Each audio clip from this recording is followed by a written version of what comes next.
Welcome to the Draw or Die podcast, number 8. I'm your host, DJ. I'm here with Allie. We're from the Draw or Die Club. We're here to motivate artists, keep you motivated, keep your pencils moving. Tonight, we're going to talk about surviving Christmas, surviving the holidays. Don't forget to draw. How do you find time to draw during the holidays?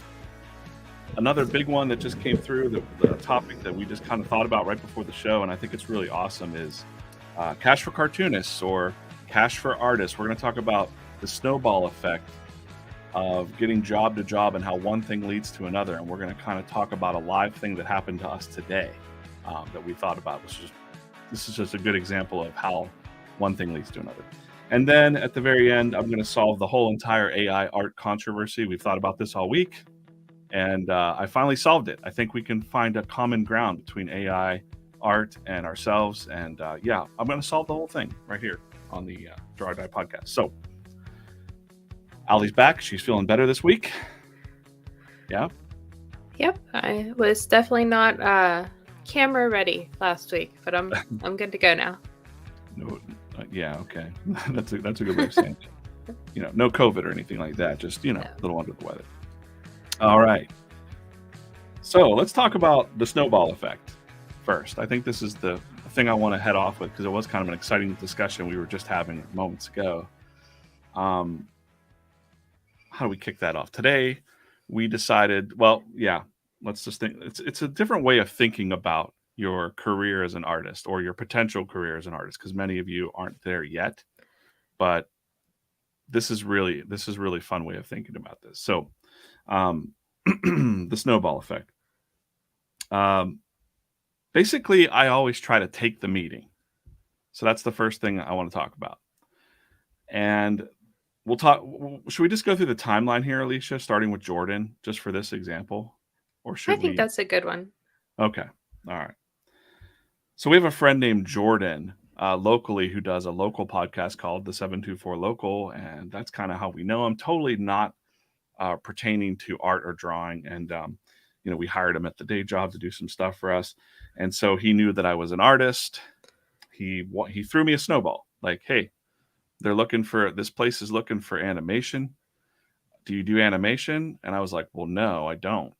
But what that turned out to be was the local, how do you call them? I say tourism, but it's not a tourism board, right? Technically, they're a destination management organization. So all cities have kind of, right. Most cities or regions have an organization that spends money to get people to travel to there and spend money in the local economy. Right. So this is kind of an extension of our local visitors bureau. Yeah, they promote a lot of historical sites and like things to come and visit and do around our area in the Laurel Highlands where we live in southwestern Pennsylvania is where we're at. He threw me that snowball and I thought, I could have just said, part of your thinking, your mind goes, I'm not an animator, so no, I don't do animation. But I took the meeting anyway and I pitched them a children's book of the idea because I was like, well, I can draw children's books possibly. I've done that in the past. And they loved it. So we talked about that a little bit before on a previous podcast, but I got the children's book deal. And in that children's book deal, we were working with, they printed it locally.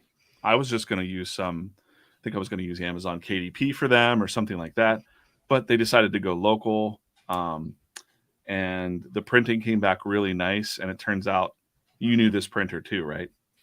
I did. So I worked for one of the nonprofits that's kind of in that network of organizations, and they did all our print work at the museum I worked for. So I knew David, who we met with today. Yeah, he's pretty rad.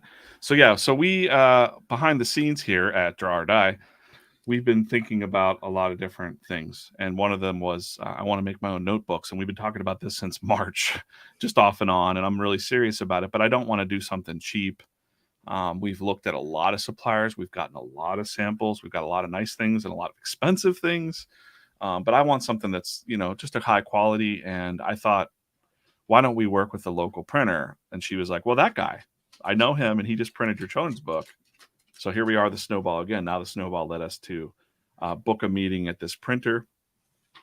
We went today Let me just grab that photo. So we went today and we kind of here I won't we went and looked at some a lot of different paper, guys. So we were really into it, and also the smell of a print shop. It's a real print shop. It is a very modern print shop. We'll probably dive into that in the future because I took a lot of video. But yeah, we were looking at a lot of papers, and specifically, I like that really bright red paper there and the black. And that's all I'll say about that for right now. But yeah, so we're sitting down to talk to this printer. And before we can even begin our conversation, he's like, oh, hey, by the way, Alicia, I already, I'm not trying to hijack this meeting, but I wanted to reach out to DJ because we printed the books. They came out great. He's printing stuff for all different types of organizations in the area. And he asked me if basically, what was it, Alicia? Was the map, like a travel map for? Yeah, it's a historical destination. It's kind of complex and self-guided. They don't have like a tour guide that takes you around, so it would be a map. And then to also, they want to redo some existing, I don't know, in that business they call it collateral. I don't know, pamphlet, I guess. Oh, so it would be like 2 design projects. I don't like that word, pamphlet. That's why I used it. Oh, geez. All right. So yeah. So anyways, he was like, hey, would you be interested in this map illustration? And I was like, yeah, I could probably do that. Like send it to me.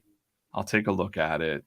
I love to support local stuff. So that's the idea, is that was just a small, we've had this happen multiple times. We'll talk about another time here in a second, but that's the snowball, something totally non-related to art when you're actually putting your work out there. And especially in this local network that we have here in small town areas, if you're from a small town, there are these organizations that need people like artists, like real artists, and it's magical to them. Like, I don't know how to be like, that's another thing that's totally off topic, but I don't know how to take that when people are glowing about me or walking in, like they were running in with the the prints of the children's book cover and going, look at this. Like and I'm like, yeah, that looks nice. I don't want to. Do you have one behind you? Yeah. I think there is one on this shelf somewhere. All right, yeah, there it is. Yeah. Try to hold that. Well, we'll go big for a second to see if, why not? Yeah. So that's the Discover. Well, the lighting is really bad, poor. All right, right. The interiors are really, the saturation on the print turned out so nice. Yeah. This is not the best way to show this, but you know what I mean. No, but But they actually were glowing because they've never seen anything like this locally before. So they were like, this was amazing. How did you do this? And like, but we got into talking really deep about the UV coating on this. ASMR for you there. Yeah, we got into really deep talking about the UV coating and print techniques, and I'm a huge nerd with that stuff. But for me personally, it's hard to take, like when I'm sitting there listening to someone say like, you're an amazing artist, we want to do tons of things with you. And I'm like, oh, I don't know how to take that. I just kind of absorb it. And I try to, also my face is not great. Like the emotion that's on my face usually isn't what I'm thinking. So I'm like, well, that's very nice. I feel very flattered. But my face is probably like deer in the headlights or something. I think he was like, you don't have to. If you don't want to. So I'm like, no, it's fine. Yeah, totally. Send it to me. So I got to learn to smile more or something. In those meetings, we're like, yes, I'm so happy to draw for you.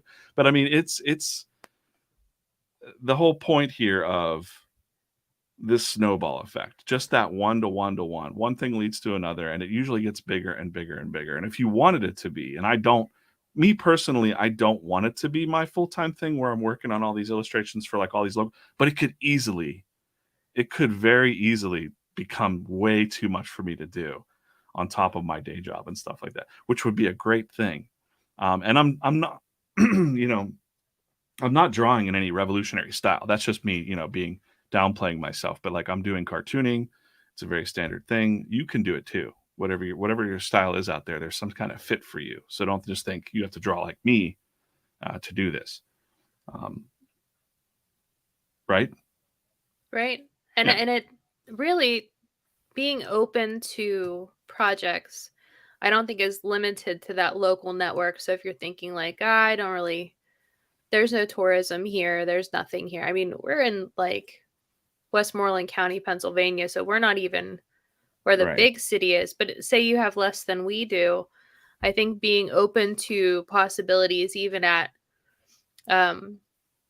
we had done a comic show that was kind of underwhelming. I think that's fair. Are we getting into the But Wizard World show? yeah, it was one of Okay. the last, second, I don't know. But Yeah. other artists were complaining on Facebook and Twitter and talking about tumbleweeds in the aisles. Right. But we were just happy to be there and see people and talk to people, and I think that vibe was attractive. So I think you started getting a good amount of commissions that Right. show, and towards the end, I don't think that you wanted to take any more, but you Right. did, and then Well, that we can go. snowballed. Yeah. And I tell this story a couple times. So if you've heard this story before, fine. But this is a really cool story. Yes, this family came up. They're like, can you draw us as Captain America on a cover or something, right? And I'm like, sure. Yeah, I drew the whole family. And then when I was away, they got with Alicia and they're like, this is amazing. Would you do this at our wedding? Or could you No, do they this? said it at the show. They were like, you're going to draw at our wedding. And we were like, haha, you're And I was like, hilarious. yeah, that's not going to happen. And then, yeah, so the snowball there, we'll just draw the snowball. So that was Wizard World Pittsburgh. Bunch of artists didn't want to be there. They were complaining, but I just went there like a professional, drew the sketch covers, drew the things, right? I did the work. I did the damn thing, as my friend Chad says. While we were there, we met this family, drew the sketch covers.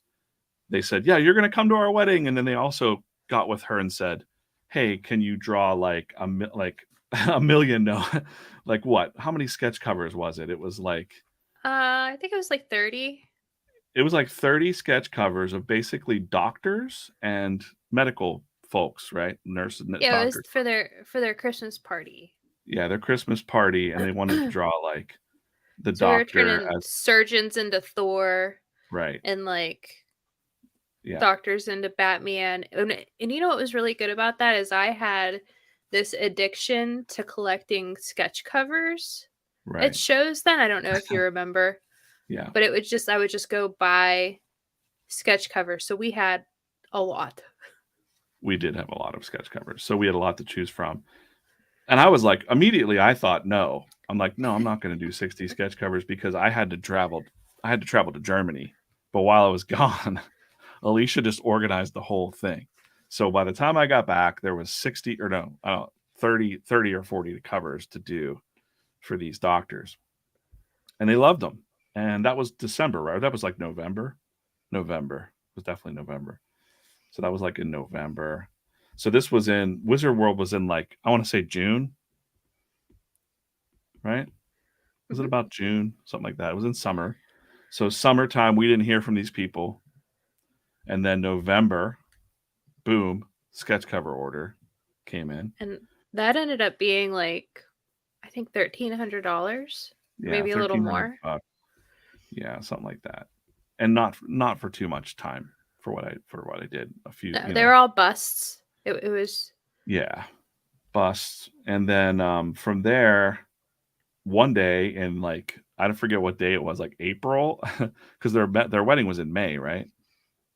Mm-hmm. So the following year, April, we get an email in the middle of the night saying, "Hey, you guys are going to fly to Tampa to do our wedding, and you're going to draw people live at our wedding." And I was like, "No," I'm in bed going, "No, I'm not doing that."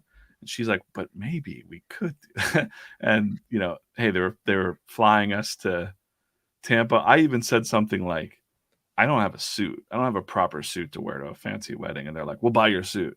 Like we'll hook you up." And I was like, "This is insane." So yeah, very fortunate. But that shows that being, you never know who you're going to meet.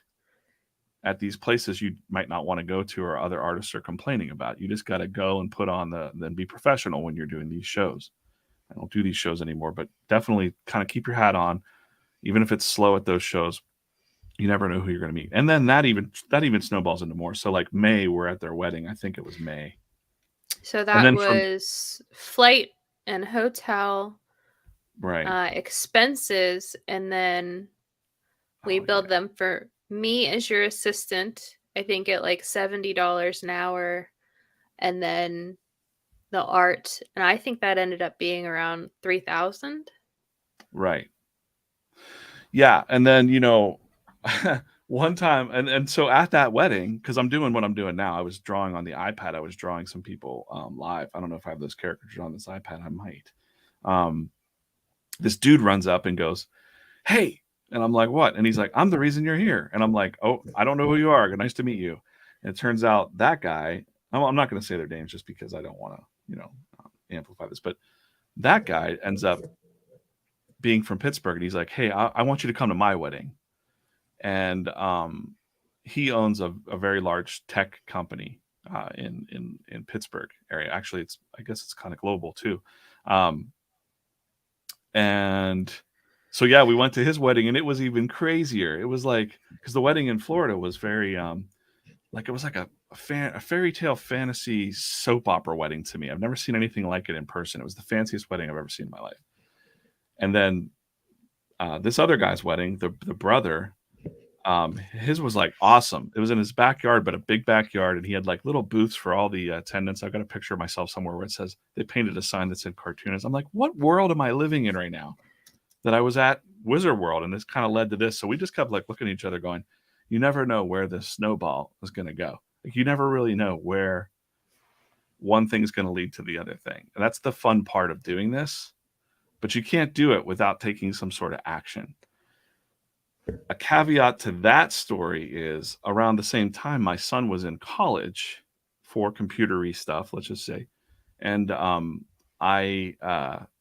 he was looking for an internship, and I'm like, "Oh, you do tech stuff?" This guy did tech stuff. I reached out to him and said, "Do you have any internships?" One story leads to another. Now my son, it's been a couple of years now, he did the internships. Now he's full-time working there for a couple of years as a computer developer, so wow, like the spillover benefits of just networking and being a good person and taking the meeting and doing the thing and saying yes when you can, one thing leads to another. So I think that's kind of the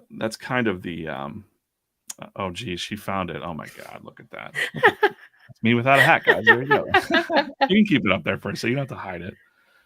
Yeah, it was crazy. The setup. Yeah. How did you find that so fast? Jeez.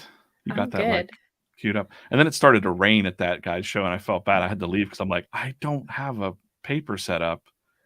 And, water is the kryptonite of electronics. So I didn't want to ruin my stuff. So we had to leave early. But I did do every single caricature for people that sent their photos, or we took a picture of them at the show. So, yeah, that was really fun. And we were sitting there, for a while. We're like, this could be a business. And I know that there are people that do similar things out there. But I'm like, no, this could be a business in your region, right? This is just one little business that you could do events, not just caricatures, but you could do some, party notes or whatever. I don't know, I wish you would have gotten pictures of like the petting zoo that the guy had. It was crazy. Everyone knows I like llamas, or not everyone here, but, most people that know me know that I like llamas. And there was a freaking llama there, and I was like, what is happening? This life is strange. This artist life. Yeah. We got one of those instant photo printers. Yeah. And we were able to kind of, the problem is, though, you take about 15 minutes per face. Yeah. So if we did this again, and I know you'll never do this again because it was a lot, I don't think that, I think we would focus on delivering after, right. Because people would come up and be like, I'm ready. Where's the photo? And it's like, you're like 60th in line. It's not going to be today. Right. Yeah. And I think that, to me, when I'm thinking about it now and remembering all that, I could have been the person at that very start of that chain of domino reaction thing. I could have been like, no, I don't want to do the sketch covers. I'm too busy, you know? But all of that stuff led to all these good things and knowing these good people. And so the moral of that story is just definitely take action. Yeah, take it. Oh, there we go. I don't know why.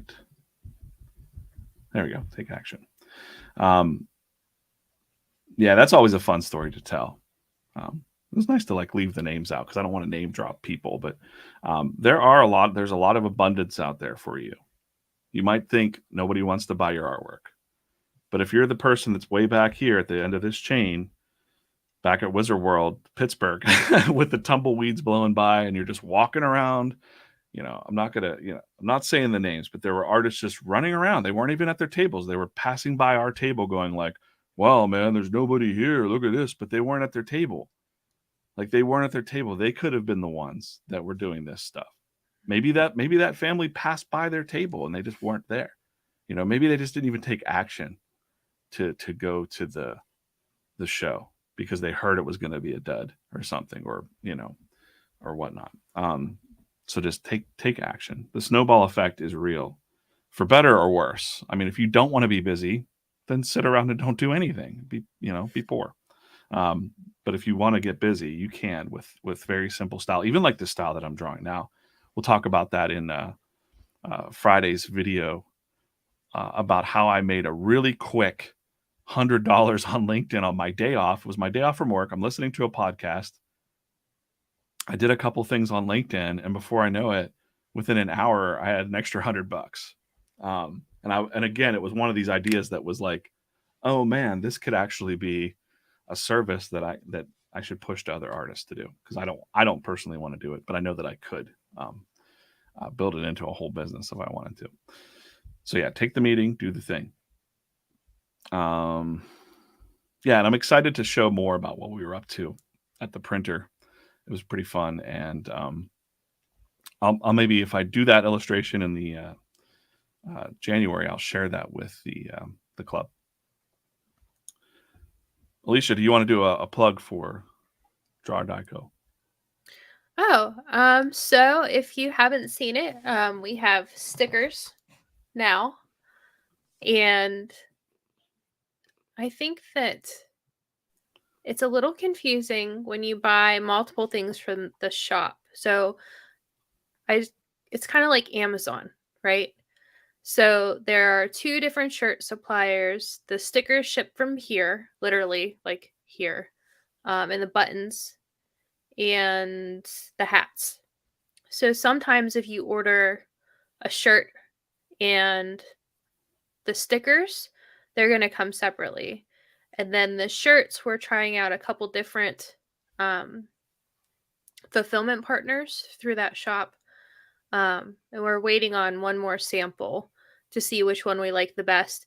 And then we'll probably put all the apparel with one fulfillment partner if we can. That way they will all arrive together.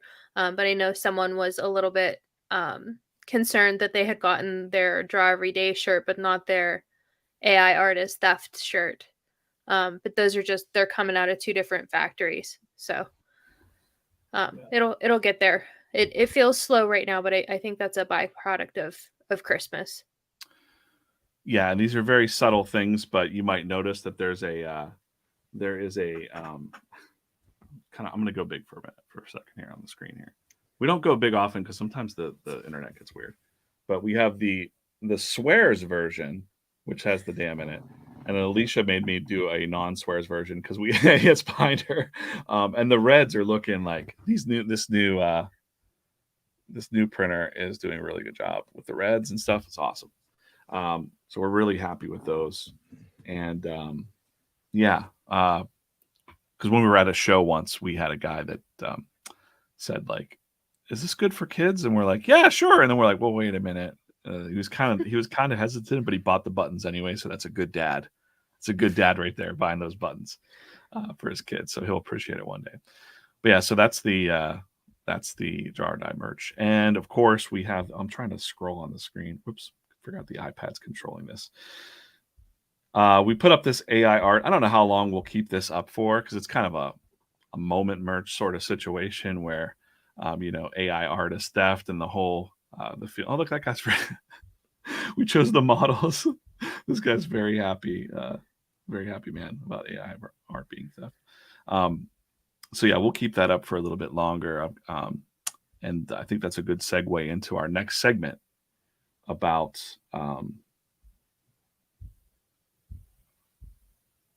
the AI art threat update. We're going to call this. I didn't want to I feel lead like off. that needs music. That needs Dun, like dun, a dun. yeah.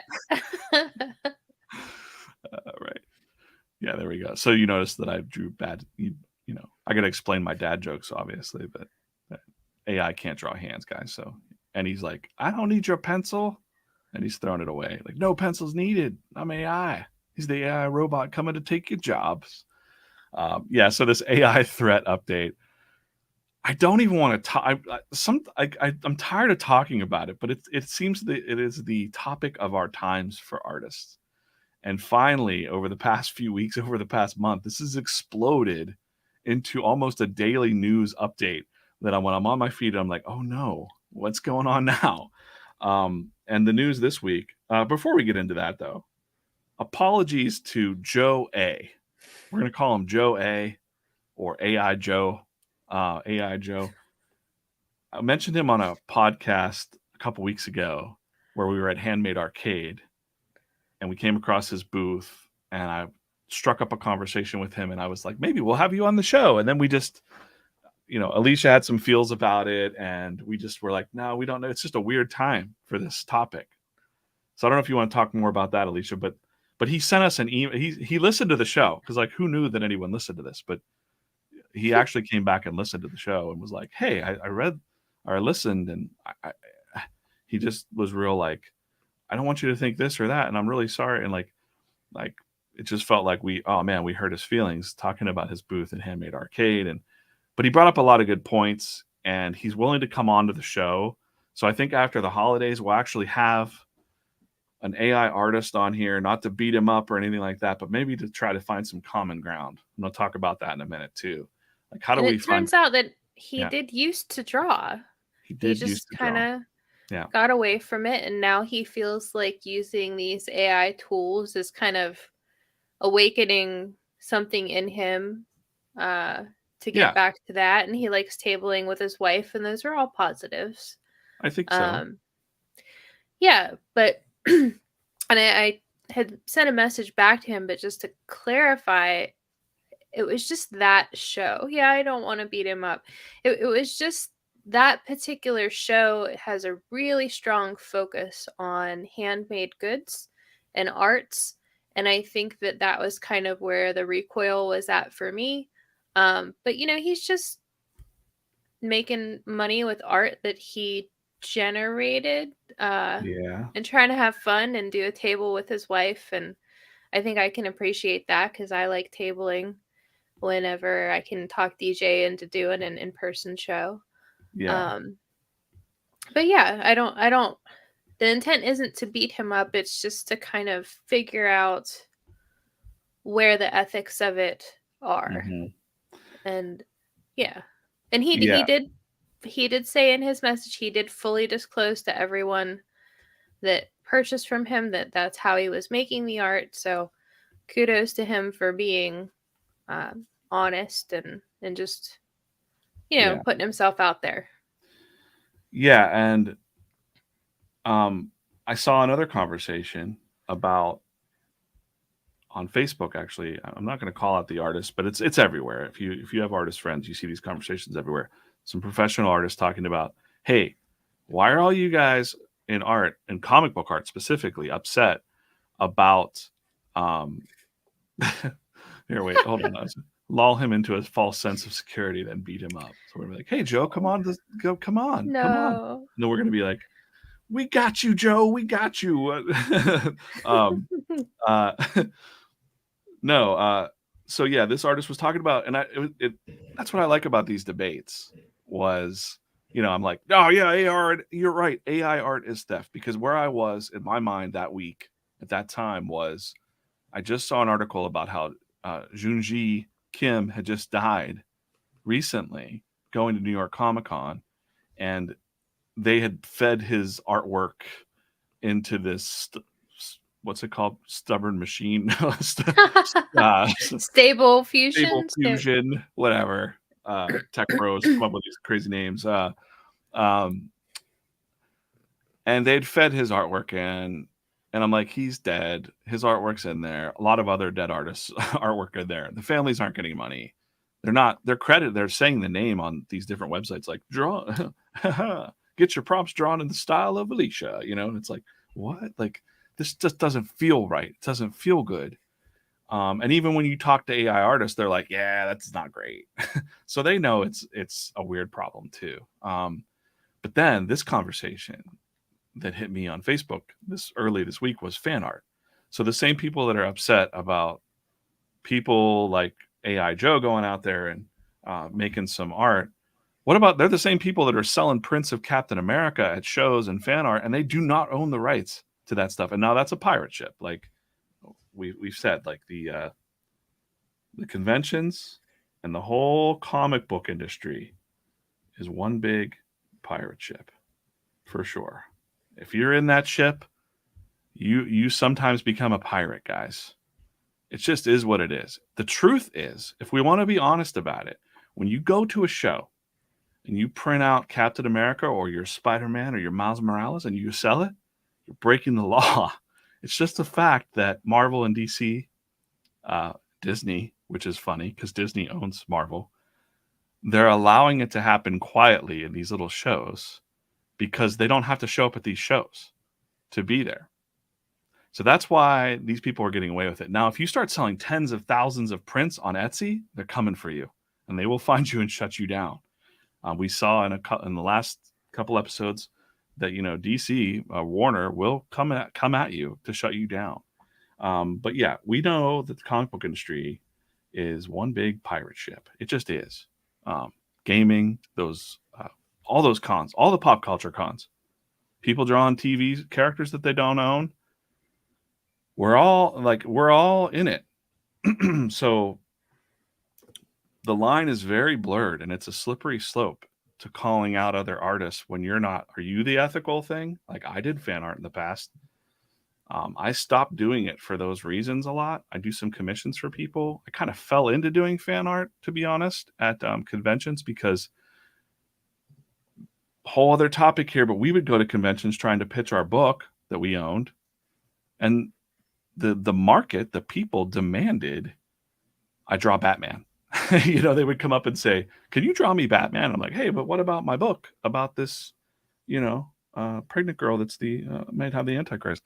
Like, no, draw me Batman. I like your style. Draw me the Hulk. And I'm like, wow, okay. So finally I just broke down. I think it was, what did you say, Alicia? You said it the other day. You said, maybe it depends on what station in life you're in. At that time in my life, I needed some extra money too. I was getting kind of beat up in my personal life with a lot of stuff. So I needed the extra money. So when fans are at the other end of the table, they've got money in hand, you just take that money and you do it. You don't think about the corp. And come on, speak up, say something about the Peter, or not Peter Pan, Robin Hood, the other mythical. So I was just trying to find a chart here. So what I think it comes down to is where you fall on this chart. Right? So okay. Yeah. I think when you're scraping millions of images from somebody's art account on DeviantArt and you're stealing their art style, there is nothing neutral or good about that because you're taking from someone who is less than you. So that is evil. But if you're taking from Disney, who has more money than God, literally, yeah. That might feel kind of neutral. Now, is it lawful neutral? No, it is definitely not. It's chaotic neutral. Or you could say that because companies like DC and Marvel take advantage of small creators, that maybe it's even good to make money from their art because you're taking back for people who have been taken from for years. So I think, are you Robin Hood in the scenario, or are you the sheriff of, what is it, Nottingham? Who are you? Are you the mega corporation stealing from little guys, or are you the little guy kind of getting one over on the man? So yeah, that's how I think. That's how I think that my ethical compass is. It doesn't have to be. So It what doesn't would have Robin to Hood be be? good, but Robin Hood would be chaotic good. Chaotic I think. good. All right. All right. I'm liking this. I think we're gonna use good thinking. Uh, yeah, I drew a really terrible Robin Hood hat there. Oh, yeah, go back to you. We're a revolutionary soldier or something there. So, you got to add the. Let's see. Oh, what? There we go. No, we both hit it. All right. Yeah, that's not a great Robin Hood hat, guys. But yeah, we're on we're on a pirate ship for sure. This whole thing, it's funny to me. But someone said, Hero Hotel said, you're drawing a character not taking credit for someone else's drawing. Well, that's fine. I mean, that's fine to say, but when you're charging money for it, you can't do that. Like, technically, legally, you don't own that. You can't, without a license, you can't do that. Now, you can do it. You're taking a gamble. You're rolling the dice. I like that. I like taking chances and risks. I like to roll the dice. Ask Alicia. I'll be like, let's roll the dice. Let's do this. And then she's like, no, you're going to go to jail or it's going to catch up with you with the tax man. So, but I think, again, different stations in life, wherever you are, you can roll those dice and try that. And that's what the AI art community is doing right now. Like, they're rolling the dice because, and this is the news. This is the news here this week I saw this on Twitter, that the U.S. Copyright Office, I just saw this yesterday, and it looks like it's from November 8th, and everyone just kind of missed this. But this was brought up on Twitter, that the Copyright Office reversed a copyright on a text-to-image generator comic book, this comic book. And in it, they said, so this person said, today I woke up to the lovely news that the AI-generated comic lost its copyright protection because the Trademark Office determined that copyrightable works require human authorship. And it's a great step in the right direction, whatever. And then there's the actually, I had a screenshot. Where is it? Oh, I took it down.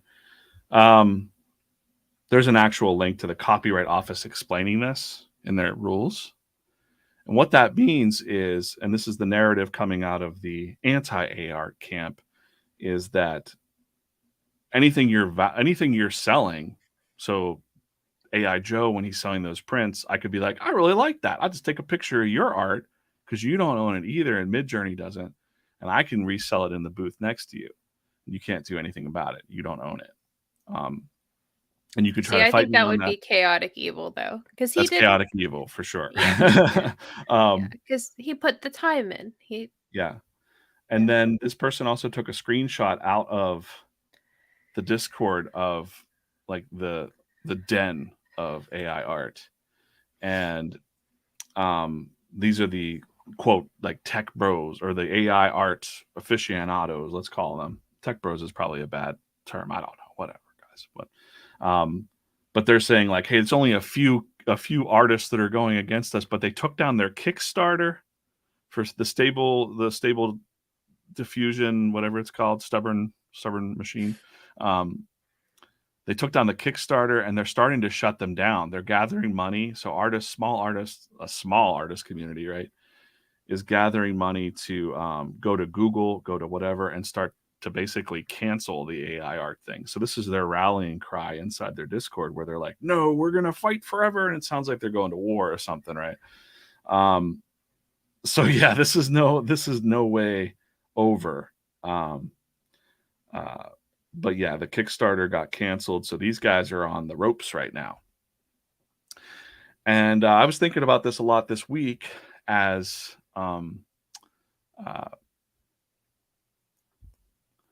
as AI Joe emailed us, and we were like, oh man, this is deeper than just having like a flash opinion and saying, shut it all down. It's not, whatever. There's been other conversations where saw some comic writers saying some kind of nasty thing. Like that really stinks. Like, to see the negativity around creativity and like writers versus artists, we don't need you anymore. Haha, guys. Like, remember when we started digital inking to save time and money and stuff like that? And it's like, it's not going to make anyone feel good. If this is your livelihood and then you have someone like rub it in, like, haha, you're screwed, guys. Like, that's not a good feeling. So like, the idea here that there's this ethical dilemma that we got to solve, that I don't have to solve it. I don't care. We could just keep moving on and I'll doodle my cartoons and I'll be totally fine until I'm dead. But I also think about like this is an obstacle right now. And usually the obstacle is the way, right? So that I'm trying to come up with a solution. That's what we say a lot over in my other world is like, don't complain unless you're bringing a solution to the table. So what is the solution? The solution cannot be shut it all down, get rid of it, give us, whatever.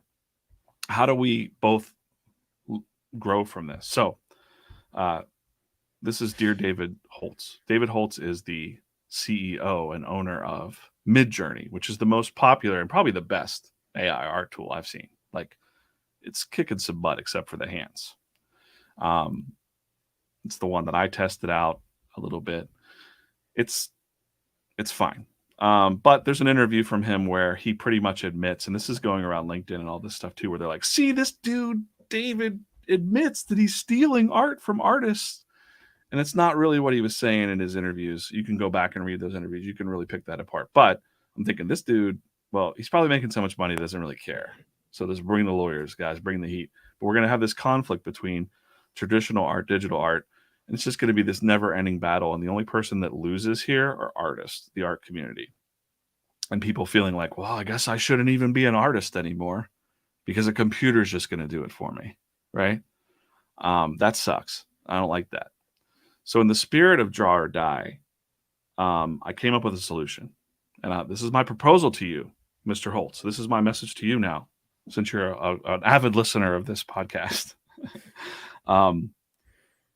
Take some of the money that you're making and fund art classes all around the country, all around the world. But let's start here in the United States. Hire real art teachers. And don't make it an AI art component. Make it about traditional drawing on paper, crayons, coloring pencils, all ages. Senior citizen centers. Let's get in there and actually do some like art classes and things. That's my proposal. That we take some of the stuff that we take the fear and convert it into good, making new artists. Because what David Holtz says in that interview is his vision for MidJourney and his vision for this AI art thing that's kind of exploded was, I forget how he says it specifically, but off the top of my head, he's like, I want to help imagination of the human's imagination. So he wants to open that up for everybody's imagination and visual art.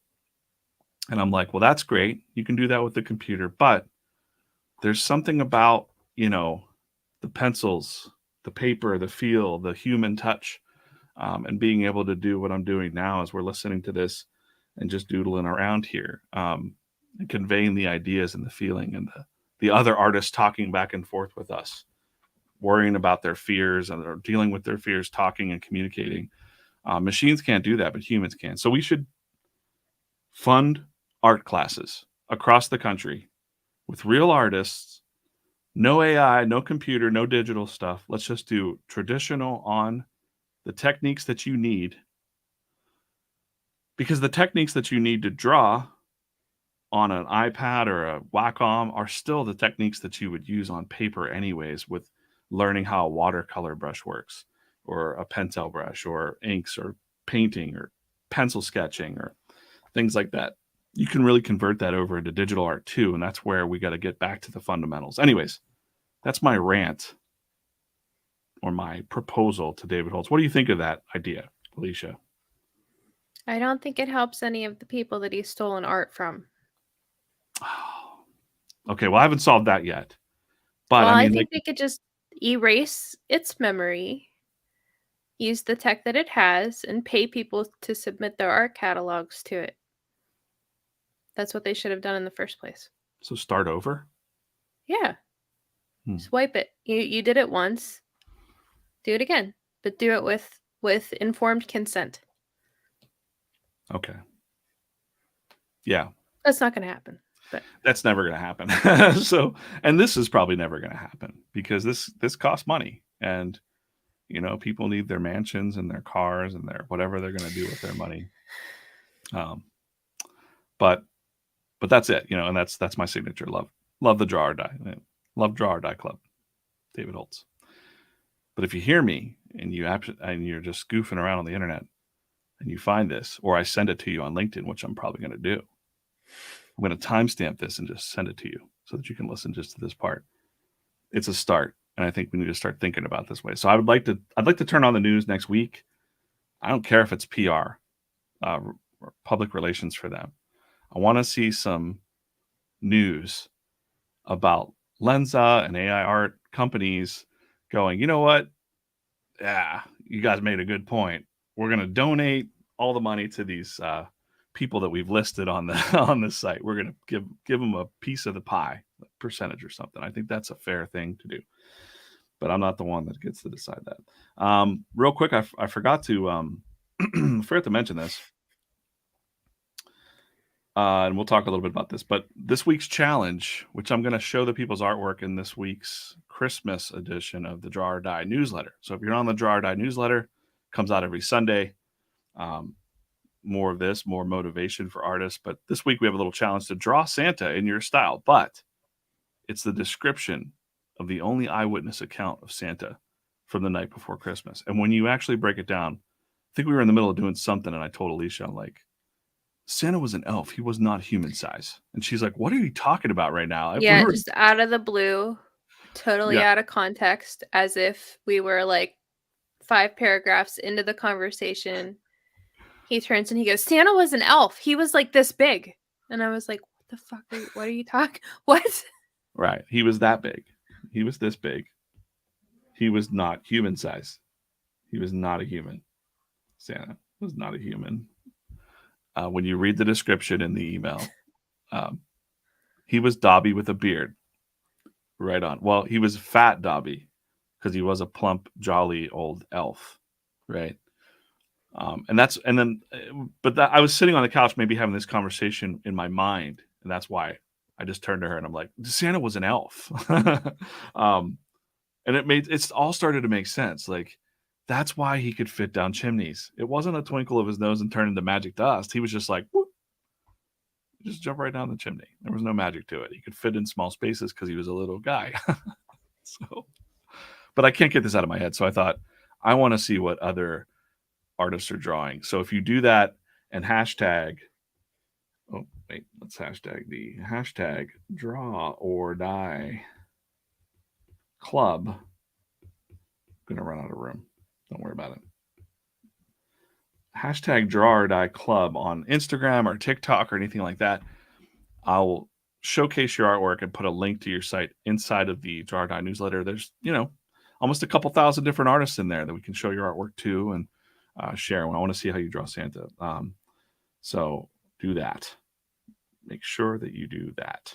And let's take a real quick look here. Oh, there it is. Yeah, art stuff. What's going on so far in the Draw or Die Club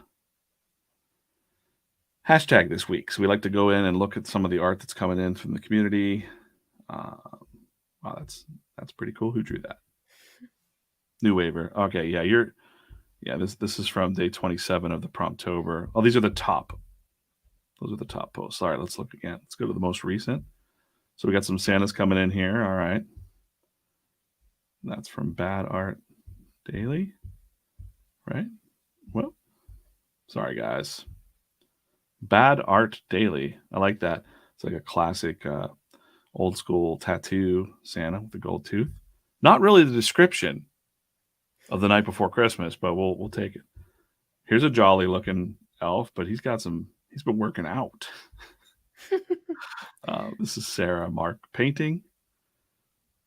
That's really cool though. I like that. Like his little jolly. I like that sorry, I'm just having fun zooming in on the iPad here. Yeah, if you get your Santa done by the end of day tomorrow, even if you get into Saturday, I might work a little bit on it, on Christmas Eve. We'll see. I'll get the newsletter prepped, but send your link, whatever you'd like to link to. We'll do that. And of course, here we go. This is yep, he's soot. He's got the soot. He has a robot arm for some reason. I'd like to know what's up with that, Jared. Yeah. Okay, I'm digging this one. I don't see the size comparison, so I don't know how big this guy could be. He might look human size, but he could be. The bricks are okay. Maybe the bricks are the teller. All right, good.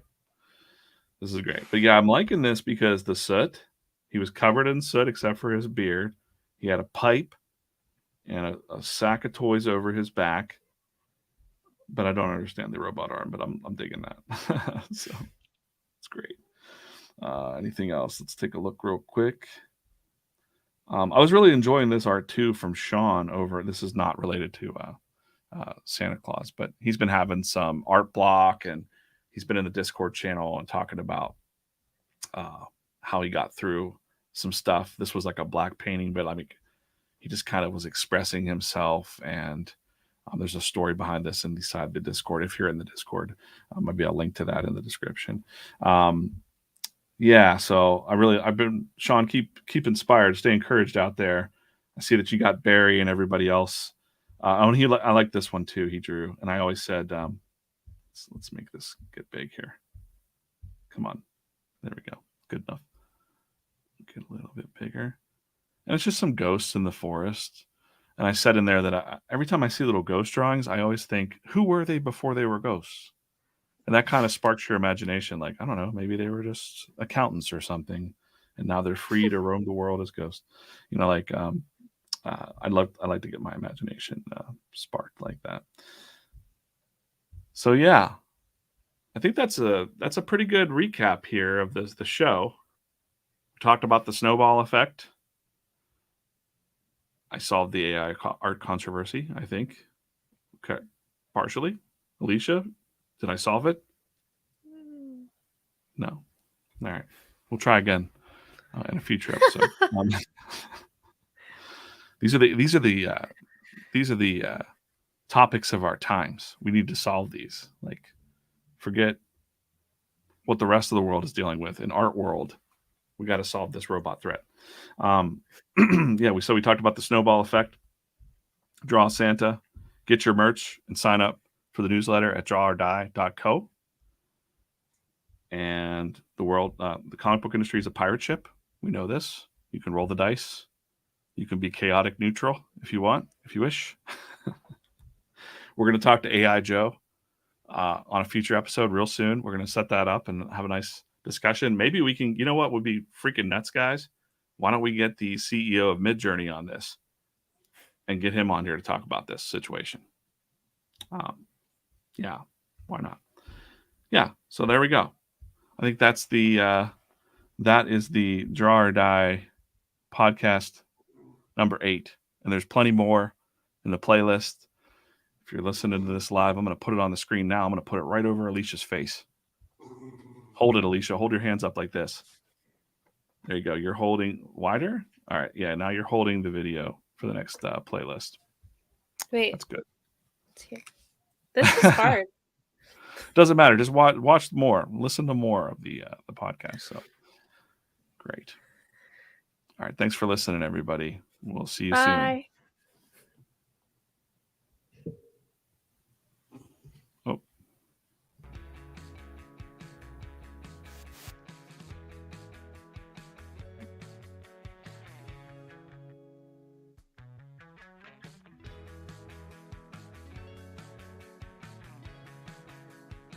Happy holidays to you too.